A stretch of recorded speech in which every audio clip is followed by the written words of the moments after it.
Genteng di rumah. Pak Bokir kan? Iya, Silakan duduk. makasih.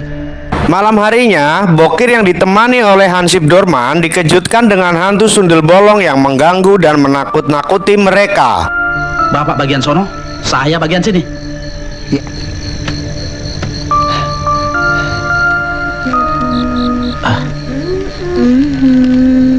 Kok ada cewek cakep ya? Malam ngapain di sini? Hah? Ditanya kok diem aja. Ayo, ikut ke pos. Jangan dong Pak Bokir! Gua dapat musuh nih. Dia bawa itu perempuan, itu si bolong. Hah? Apaan? Tengok tak, tengok. Ah, wah.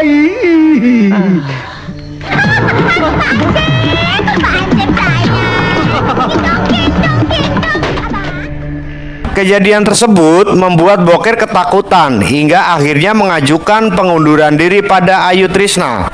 Keesokan harinya, Pak Tomo menemui Ayu dan memberitahu ditemukannya mayat Pak Ardan dan Karsiman. Pak Tomo mengatakan kemungkinan Ayu akan dijanjikan saksi mengingat motor yang dikendarai Ayu ditemukan berada di dekat mobil Karsiman.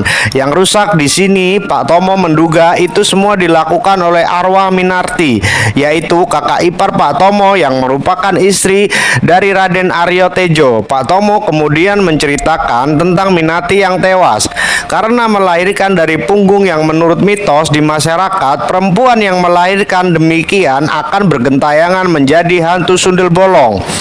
Mendengar keterangan Pak Tomo, Ayu pun membenarkan bahwa pembunuhan itu dilakukan oleh hantu sundel bolong. Bahkan Ayu mengatakan kalau wajah sundel bolong itu sangat mirip dengannya. Pak Tomo kemudian menanyakan tentang diri Ayu Trisna yang sebenarnya. Namun Ayu Trisna mengatakan kalau dia tidak pernah tahu siapa orang tuanya karena sejak kecil dirinya dititipkan di panti asuhan.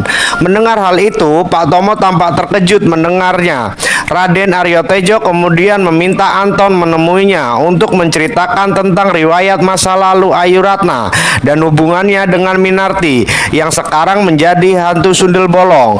Raden Aryo Tejo kemudian menceritakan kejadian pada saat malam Jumat Kliwon, di mana saat itu Minati istrinya telah mengalami kesakitan jelang kelahiran anaknya. Sementara itu Poni Rasli Raden Aryo Tejo berusaha mencelakai kandungan Minarti. Ponira membayar Ki Brojo, seorang dukun teluh, untuk mengguna-gunai Minati hingga kejadian naas menimpa Minati yang kemudian Minati tewas setelah melahirkan anaknya lewat punggung. Khawatir dengan keselamatan bayi tersebut, Raden Aryo Tejo kemudian menitipkannya ke sebuah panti asuhan di Jakarta.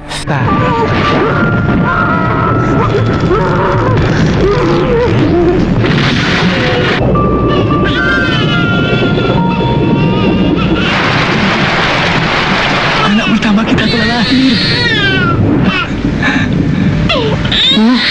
Anak kita, Bu. Bu, Minati Telah wafat Mas. beberapa hari setelah kematian Minati menitipkan bayi itu ke sebuah panti asuhan.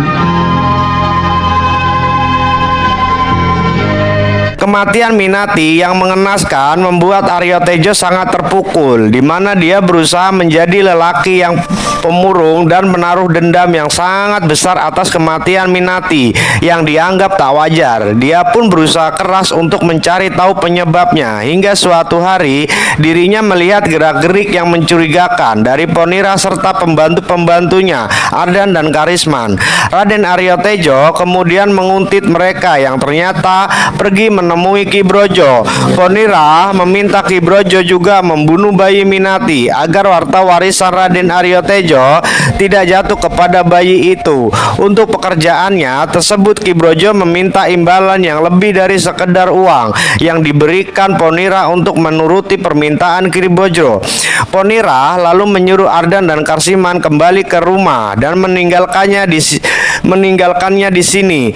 Ternyata Ki Brojo meminta imbalan Ponira Ponira harus tidur dengannya. Mengetahui perbuatan Ponira dan Ki Brojo membuat Raden Aryo Tejo murka. Dengan pistol yang dibawa, Raden Aryo Tejo kemudian menghabisi Ponira beserta Ki Brojo. Ardan dan Karsiman yang belum jauh meninggalkan rumah Ki Brojo mendengar suara tembakan. Mereka pun berbalik arah untuk mencari tahu dari mana suara tembakan itu berasal.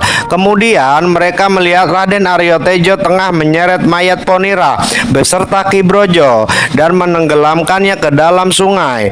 Ardan dan Karsiman yang melihat perbuatan Raden Aryo Tejo kemudian mengambil kesempatan dan memaksa Raden Aryo Tejo menyerahkan sepertiga dari kekayaannya untuk mereka berdua, agar pembunuhan itu tidak mereka laporkan kepada pihak yang berwajib.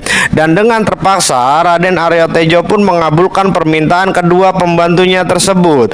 Setelah kejadian itu, Raden Aryo Tejo menderita batin dengan terus-menerus menganggap dirinya sebagai pembunuh, dan hal tersebut menyebabkan kondisi kesehatannya kian hari kian menurun. Di sisi lain, Ayu Trisna pun diceritakan hal yang sama oleh Minati yang membuat Ayu terharu. Maafkan ibu tidak bisa membesarkanmu. Tuhan telah mentakdirkan hidup kita demikian.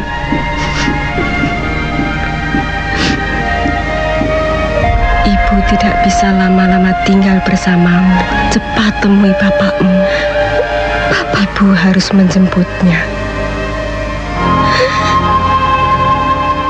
Kemudian Ayu Trisna mendatangi kediaman Raden Aryo Tejo yang kondisinya sakit sudah semakin parah, dan Aryo Tejo pun meninggal dalam pelukan Ayu Trisna. Film berakhir dengan memperlihatkan Ayu yang melukis potret dirinya bersama Raden Aryo Tejo dan Minati didampingi oleh Anton yang kini sudah memperistri Ayu, dan mereka mulai hidup bahagia. Terima kasih. Film pun berakhir. Terima